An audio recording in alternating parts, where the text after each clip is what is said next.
On est già te ta trong một bể như sợ tua khó sẽ gì. Đây nè tua chín cho ý cho tin. Dù chỉ bố yêu hoa giá chỉ lìa lỡ. Xa thì yêu hoa nâng rong. Sẽ bỏ tàu khá rong. Ta chỉ yêu hoa đầu mô lì nâng trùa.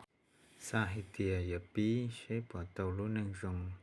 Xấu ít khó đầu ít khó, mù ít khó, đầu ít khó sẽ bỏ chế khá rong. Ta xin chế ya tỷ yêu lúc xe là luôn chứ xa kết ra kiến dạy chỉ rong lý lọ. Thế qua một cha là chế tàu nhỏ xe sư là thời gian thế hông lửa qua cha là chế tàu này thì da cho cá lo một chế ở lớn giờ là nhỏ lúc chế đi nó chỉ bảo qua chỉ lý là chế là mua tệ mẹ ấy nó để mua có ta mẹ là mua sẽ cho giờ bài quan năng actually lỡ mua tệ chuyện xuống để mua ta ha cho mẹ nhà trẻ tứ tu mua bao chi sống lỡ trẻ mua nữa mua cho từ nó trẻ phật từ nó lo mua thế từ nó lo mua có ta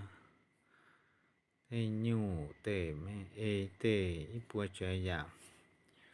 mua khăn số mua có ta hiểu một quan nâng chỉ là bài nữa chỉ bảo quả chỉ nhau luôn để tên nó lấy lợ chỉ mua chua chơi giảm là sầu đi nó luôn sẽ đến từ họ xả để cụ xả thế nó là我自由哈都还去年了咯我自由thế nó thì rồi chơi ya chỉ một số nâng lấy nâng lăng ý lử chế dùng đi trả dọ yêu chế cho chùa xa tia ya mù